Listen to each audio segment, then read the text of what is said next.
दोस्तों, आपको मेरी ये कहानी कैसी लगी मुझे कमेंट में ज़रूर बताएं और चैनल को लाइक, शेयर और सब्सक्राइब करना न भूलें। धन्यवाद। एक समय की बात है जब बादशाह अकबर का परचम पूरे विश्व में फैलने लगा था। उसी दौरान तुर्किस्तान के बादशाह को अकबर की बुद्धिमत्ता की परीक्षा लेने की सूझी। तुर्किस्तान के बादशाह ने अपने दूत को संदेश पत्र देकर कुछ सिपाहियों के साथ दिल्ली रवाना किया।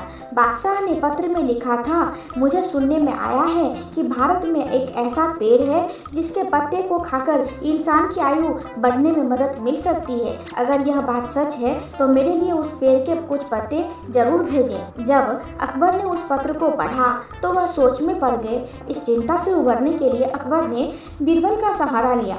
बीरबल की सलाह पर बादशाह अकबर ने तुर्किस्तान से आए सिपाहियों और दूत को कैद करने का आदेश दिया। सिपाही और दूत के कैद खाने में कई दिन बीत जाने के बाद अकबर और बीरबल एक दिन उनसे मिलने गए। अकबर और बीरबल को आते देखकर वो सोचने लगे कि उन्हें रिहाई मिल जाएगी, लेकिन ऐसा नहीं हुआ। बादशाह अकबर जब उनके पास पहुंचे तो उन्होंने दूत से कहा, जब तक इस किले की 1-2 ईंट गिर नहीं जाती तब तक आप लोगों को आज़ाद नहीं करेंगे।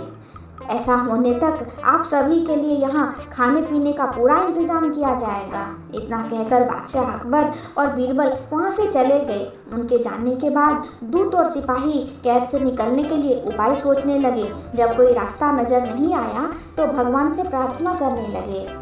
जल्द ही उनकी प्रार्थना रंग लाई और कुछ दिनों बाद अचानक तेज भूकंप आया और भूकंप के कारण किले का एक भाग टूटकर गिर गया। इस घटना के बाद दूत ने अकबर के पास किले की दीवार गिरने की खबर भिजवाई। यह खबर सुनते ही बादशाह अकबर को अपना वादा याद आया और उन्होंने तुर्किस्तान के दूत व सिपाहियों को दरबार में प्रस्तुत होने का आदेश दिया। उनके दरबार में पहुंचते ही बादशाह अकबर बोले, अब तो आप सबको अपने बादशाह के द्वारा भेजे गए पत्र का उत्तर मिल गया होगा।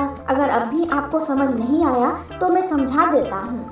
तुम सिर्फ 100 लोग हो और तुम्हारी आह सुनकर किले का एक हिस्सा गिर गया तो सोचो, जिस देश में हजारों लोग पर अत्याचार होते हैं उस देश के बादशाह की आयु कैसे बढ़ेगी। लोगों की आह से उनका पतन तो निश्चित है। हमारे भारत देश में किसी गरीब पर अत्याचार नहीं होता, यही होता है आयुर्वर्धक वृक्ष। उसके कुछ दिन बाद बादशाह ने उन सभी को उनके देश भेज दिया और रास्ते में होने वाले खर्चे के लिए कुछ पैसे भी दिए। दूत ने तुर्किस्तान पहुंचकर भारत में घटित सारी बात अपने राजा को विस्तार में बताई। अकबर बीरबल की बुद्धिमत्ता देखकर तुर्किस्तान के बादशाह ने दरबार में उनकी बहुत प्रशंसा की।